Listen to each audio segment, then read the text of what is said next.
oftentimes it's just kind of like, I need, 1 month research to understand this and interview these many people. And it's just like, great, you have 5 days. So it's like, all right, fine, I'll take it.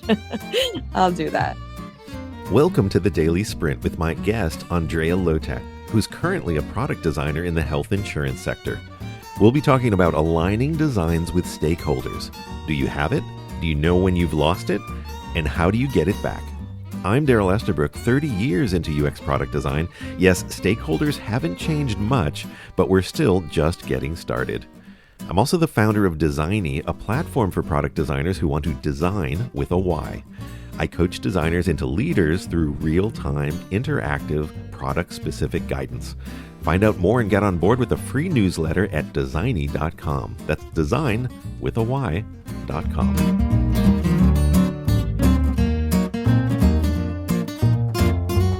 So welcome, glad you're here. It's episode 11. And it's a very special episode. But before I introduce Andreea, let's think about our topic a bit more. Staying aligned with stakeholders.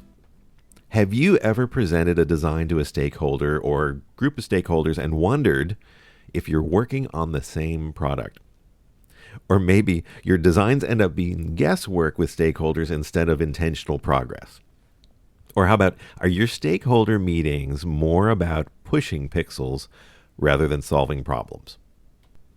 Well, let's welcome Andreea Lotak to the podcast. She's been in UX product design for nearly 6 years, focusing on research, A/B testing, UI design, service design blueprinting, and product strategy. She's driven by a customer service mindset and crafting great user experiences, but also a facilitator of communication among design, product stakeholders, users, and business, with this goal of achieving the best possible outcomes for her products. So welcome, Andreea. Hey, Daryl. Thanks for having me. Excited to be here. Yeah, that's great. With all of those questions looming with alignment with stakeholders, what do you think of that? Have you been presenting to stakeholders and wondering if you're working on the same product? No, I think that's always a big part of the design process. It's just understanding and aligning on the vision, making sure that everyone's driving towards the same goal. There's all these challenges. We're working with people. It really is, when you strip it down of all the bells and whistles, it really is just like working with people, for people, and trying to act as that bridge between the business stakeholder, the end user, the technology side of things. And sometimes it's hard. It's hard to make sure that all those things are aligned. Yeah, I always like to think the designer's position is literally the interface. Like we design the interface of the software, but we're interfacing with all these different groups. And it's kind of funny to think that's not a thing that's really taught, right? We've got a lot of tools, how-tos in Figma and whatever tool, and a lot of processes. But yeah, you're kind of bridging all these things together, and then you're creating something. Yeah. So who are the stakeholders? I think when we say stakeholder, but who are they? Who do you view as stakeholders? I think the product owners are a type of stakeholder. Then you have the business, the folks that have quote unquote, commission you and your team and the product team to come up with a solution. Some of the executive level folks that are part of the end user teams that I would view as, stakeholders that are coming in and formulating their own requests. So yeah, I think those are kind of like the three main groups that are coming to mind. And I'm debating with myself as to whether I would include the technology partners, engineering and data and architecture into that group. What about you? How are you thinking about that?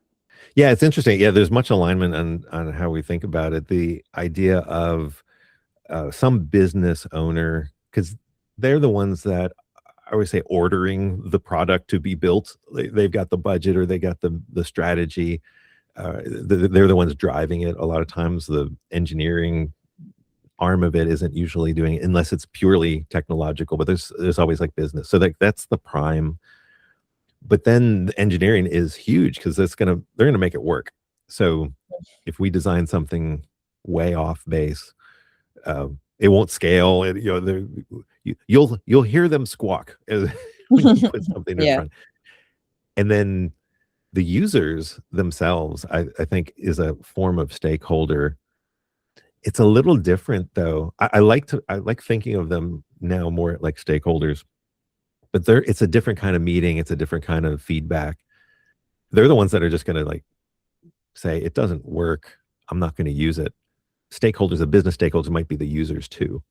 especially when I think of folks in leadership positions that are getting close to the process to help guide the product towards what they're hoping they'll see their teams do with it, right? My current sphere right now is very centered around data analytics and dashboards and interfaces for data products and data solutions. So I feel like from that perspective, like coming from that space is where my mind is going towards. Oftentimes leadership who are also users become close kind of like stakeholders in terms of formulating requests. Yeah. But ultimately, you're right. I think all of them are like forces that have a push and pull on the final product. The design, what we're putting together, like in your case, dashboards, you as the designer have to really say, well, I think a certain way about aligning, this problem to, Mhm. this design to the stakeholder. I'm also getting to know this stakeholder as a person and how do they process information, because they're not all the same either. And so it's like every project or every product team you either get assigned to or you start working with, you've got to learn the people and adapt your process a bit. So there's similarities in how you've always done things, but then you are adapting as well. So it's a kind of a thing that it's easy to talk to even in a format like this, theoretical, how should it be, what you shouldn't do. We can learn some things from that, but when you get down to, what are you going to do today in your meetings, you have to get the instincts out of your experience and go forward with that. And I think that's where this could be helpful, this conversation. What's the biggest contributor to misalignment when you're presenting a design and the stakeholders reviewing it and they're not happy with it, so to speak? In my experience, a lot of the times misalignment stems from a very broad scope when things are not defined in terms of what is it that we're trying to achieve at that product level or that executive level, when you have competing visions of equally powerful stakeholders that are kind of like trying to drive the boat in separate directions, and it's the same boat supposedly. Mhm. I'm gonna go back to it, but in truly understanding what problem it is that we're solving, or what outcomes we're trying to get out of it. I find that to be very common when people start coming together at a table and they know that they need a solution for a specific problem, but they haven't had the time, or they haven't had the resources to fully explore that problem, to fully understand it. The timeline doesn't allow you to go too in depth, so you have to run off of assumptions oftentimes. And then you put those assumptions in front of end users and they may turn them down, they may shut you down. Those are some pretty common patterns that I've seen. You're a designer having a presentation and then you're bringing assumptions in and now you're presenting this and you're sweating. No, maybe, I don't know. It might be early on in the kind of the stakeholder relationship, Yeah. and still kind of reading them, not sure. Is it a thumbs up? Is it not? What's up? And it's not it's a like a marketing campaign approval, ad process or something like that. We're talking about workflows and task design, some pretty nuts and bolts sort of thing. And they're like, well, where is this show up in the interface? I've always found you're kind of in critique is really what's happening with the Yeah. stakeholder, and they don't realize it. And And so I've always said, don't uh, just explain the design, don't defend it. Because a Mhm. lot of times the tendency is like, oh, I'm so sorry. I I didn't have time, or excuse comes on. You're like, no, no, just say, well, this design, or this was designed to show this, that, and the other thing. Tell me more about what is missing, or what you see. And you're trying to tease out that problem again. Yeah, I like that. I mean, that makes a lot of sense. I think it's a good point and good call out to talk about that idea of, don't defend the design. And I think that more so than trying to excuse it, sometimes I mean, it's our creation, right? So we sometimes tend to become defensive about it. And I have found that to kind of like fall into a pretty unproductive path whenever we fall into that pattern. And I think that taking that approach that is very sort of like customer minded, customer oriented, of I'm here to provide this experience for you. These are the things that we have on offer. That's what I'm offering today. And I am very curious to understand more about what you need further from here. Are we aligned on these three things? And then I understand there's more things that need to be added. Let's talk about it. It's just kind of like showing that openness and curiosity and respect for that process of listening to what they have to say, that I have found diffuses a lot of that tension. If you put yourself in that kind of like servant leader sort of position of, I hear you, I understand you, and we will take care of it. That has helped me personally a lot as a mindset in a lot of these meetings, to sort of like prevent me from sweating excessively and getting too defensive, or trying to excuse things. But not to say that it's always easy. No, no. Well, and that's a great like takeaway from that meeting is, we'll take care of it. And then I think delivering on that is really important. Like the next time you Yes. meet is showing that. And so in that way you're demonstrating the value of design. Like, yes, we can process these ever changing, requirements maybe, but the feedback. And then, yeah, look what we've done. And the idea of coming back with different ways of approaching what they had just talked about, maybe a couple days before in the meeting. Right. I think building that trust is foundational to driving alignment in my mind, or in my experience, it's been so. It's the more trust I've built with stakeholders, and sometimes it's more gradual, sometimes it's direct, depending on the different personalities that you're working with, depending on the complexity of the problems that you're trying to solve. That's huge. Yeah, the alternative to that is when a stakeholder starts telling you how to push those pixels. Right. You do this thing. And really, it's seeing that stakeholders are just trying to communicate in the way they know how. They may not even think in design kind of terms or terminology. And their reaction is like, I got to show you, or I got to, just do this thing, prescriptive, right? You just do this thing. Like, how do you do that clarification, or maybe just the understanding the problem a bit better once you're in the middle of some misalignment?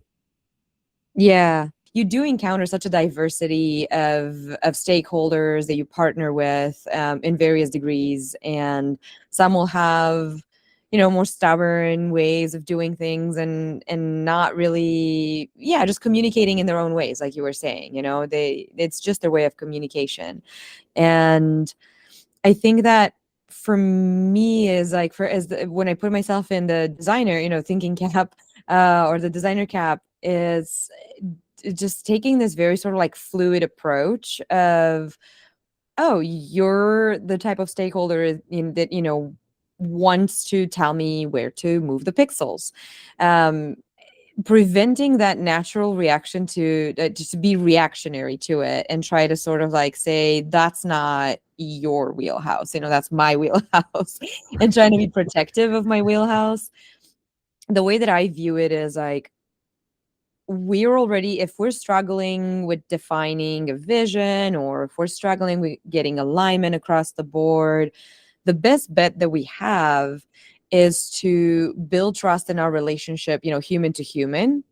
Um, and then we'll have sort of like over time, we'll settle in our roles better, rather than taking that more reactionary position where I'll draw the line in the sand of, this is my wheelhouse, and sort of like create a wall of communication between us. At that point, I think it becomes really difficult, to get to that alignment with that stakeholder. I think what I'm trying to say is, depending on the situation, I will allow sometimes stakeholders. I'll embrace it. I'll stay fluid. I'll even look at it with a little bit of like a sense of humor. If someone's trying to tell me, like, let's push it to this, or let's use this font. I think it's just trying to understand more about, interesting, why are you thinking that that would be a good, like, what's the difference there? What difference do you think that's going to make? Just kind of like curiously explore what is driving them to go that route. Yeah, a lot of times, whatever the request is, I'll do that request, and then 2, 3 others that go Right. along with it that really solve it. And that's not to be cute or anything with them, but it's to say, okay, but you asked for it, but let's see what the effects of that direction is. Right. And then I'm bringing to the table experience. So here's the way that I would interpret this, and a couple of other ways. And let's talk about the merits of the design. Again, back to critique, the formal approach of critiquing, and not just opinion oriented. Yeah. I have a question. I'm curious to get your thought on that.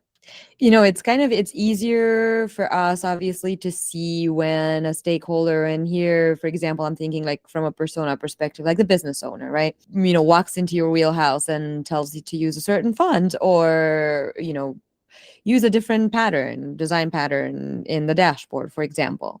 I wonder, like, where where the opposite is true. Like, where are we designers stepping into the wheelhouses of some of these other stakeholders that may cause them to be reactive and protective of their turf?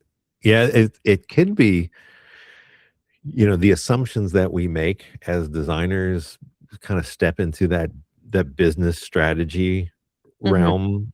And I think there's a lot of advice out there to, well, like, to know code or to understand engineers in the coding realm. And some of those things can be very intimidating, because it's like, well, I don't code and I don't have interest in it. And the Right. business is the business. I don't have interest in it. But right, whereas you gotta give a little too. It can't be just all or nothing. You really should understand how the industry in which you operate as your career, how does software get built? Right? Understand the mechanics of it, but no one is going to ask you to code something. And the same thing with the business. Like, understand the business. How does it work? Why does a certain metric, if that goes down, why that's detrimental, or why we want to prevent that? The motivation. It goes Mm-hmm. back to the thing, to understanding users. But I think the biggest, it's kind of the stepping in the wheelhouse, is almost the greatest faux pas, is when we don't step at all into the wheelhouse of those other things. We're just kind of more of denial, and make our own assumptions, and then present the design as though it's the answer to everything. And you can be overconfident, right? That's kind of what that amounts to. Is Yeah. like, oh, well, here's the answer. And then they come back and they're like, well, you didn't think about this, that, or the other things, which are like actually real drivers of the business. And you're like, whoa, I Mm-hmm. don't even know what those terms are. Okay, well, so it's maybe a negative, an absence of understanding that really could cause some friction with these stakeholders. There's never a wrong time to ask a question, but it's different when you start making decisions on behalf of the strategy. Mhm. right? Or That's be kind of too the assertive, right? You have to I think that's true. That also is true to our roles, is that, like, diplomacy aspect of it and navigating wisely through treacherous waters sometimes, especially in larger corporations, bigger companies. There's some, politics that are involved, and just Mhm. having that situational awareness is key, which is probably very tied to empathy, right? Having that empathy and Mhm. situational awareness can help you stay away from the minefield. Yeah. Sometimes we're misaligned because we're solving the wrong problem or we haven't clarified it enough and we got to get back to that. I like to describe that in the sense of purpose. And I define purpose as the intended outcome. So the outcome isn't there yet because we don't actually have it running. it's Yeah. it's intended because it's like, well, we hope that that's the goal. But when I think purpose, I think of it as this bucket of all sorts of qualitative and quantitative requirements. And I think the quantitative ones are always what we think about as what we're doing, why we're doing it, maybe the metrics of it. We have to lower, failure rates by so much. But the qualitative ones are what you're talking about, like politics and the the experience or perceptions of these different stakeholders. Like that goes into the design decisions we're going to make. And right or wrong, I think there's a school of thought that if we had just the purest form of research and just the purest form of every aspect of the software, then we would have the most ideal outcome. And it's like, oh, but we're messy people. We Mhm. think, we're bringing emotion into it, and that's politics. That's emotion. Well, that's going to lead to maybe a degraded solution than what we would think is the ideal. But when we have to deliver something in the here and now, we got to make a choice. True. So it's like purpose should include for this feature, the purpose of this feature, it has to include this thing. Maybe those are never written down. Maybe they probably shouldn't be written down in the user story. So and so would Yeah. like it done this way. But that's a big thing. Yeah, like when you discover those along the way in the misalignment, it's like, well, we're going to make alignment. We got to add this, political flair to it and thread the needle carefully. Definitely. Yeah, lots of good ideas die in the idea stage.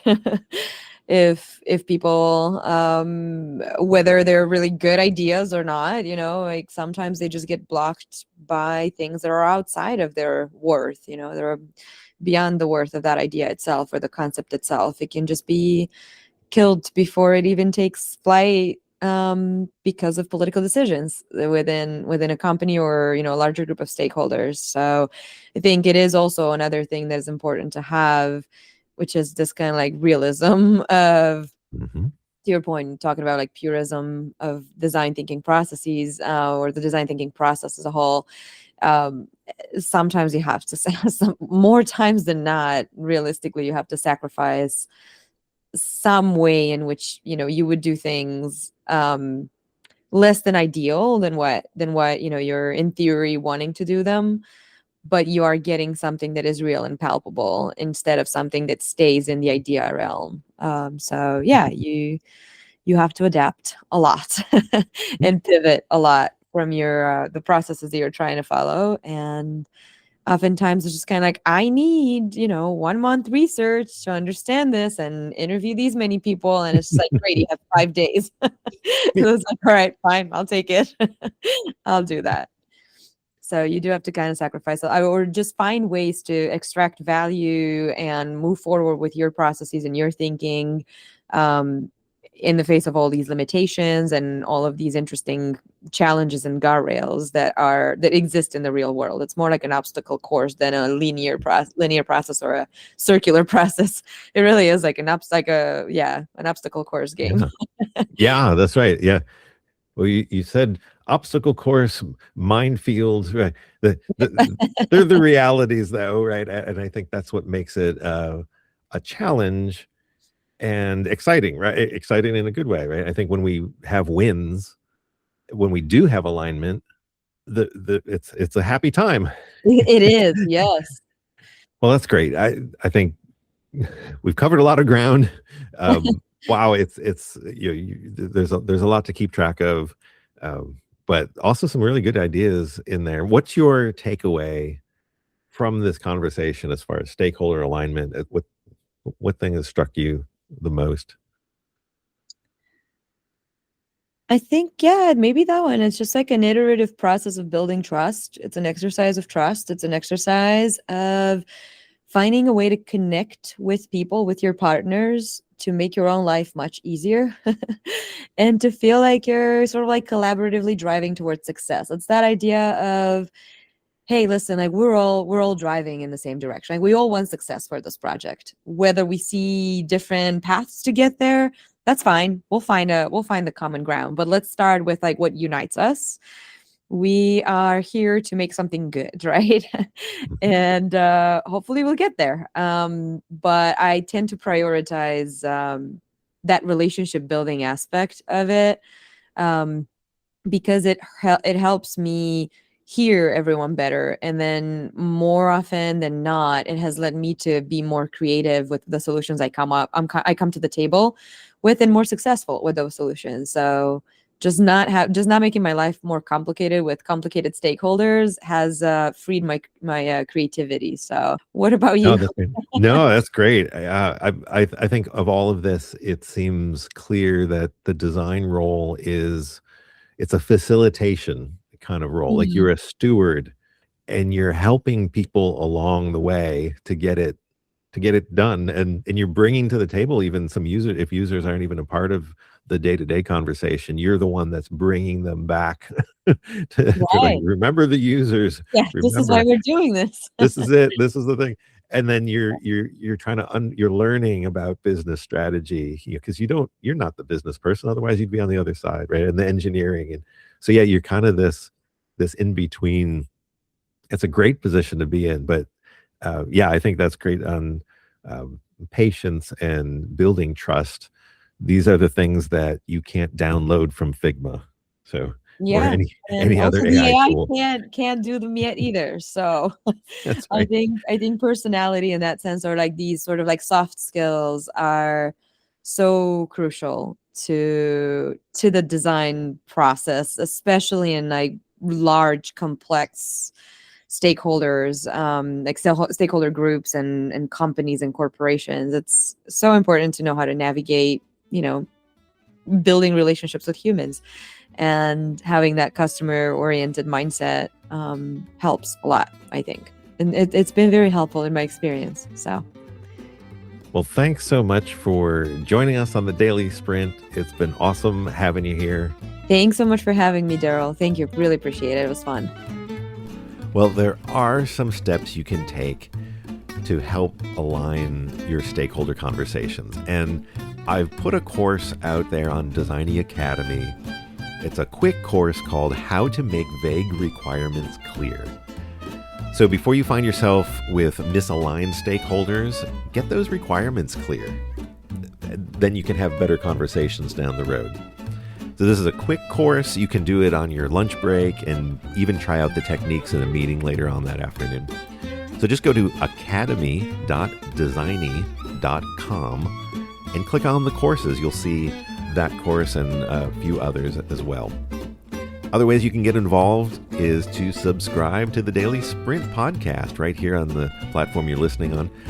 You can also go to designy.com and ask a question. I put a little communication chat button in the corner of every page, and a form will come up, and just ask a question. I'd love to answer that. And while you're there, just sign up for the free newsletter. And all of that is on designy.com. That's design with a Y.com. Thanks for listening to the Daily Sprint. Remember, today is a great day to design with a Y. See you next time.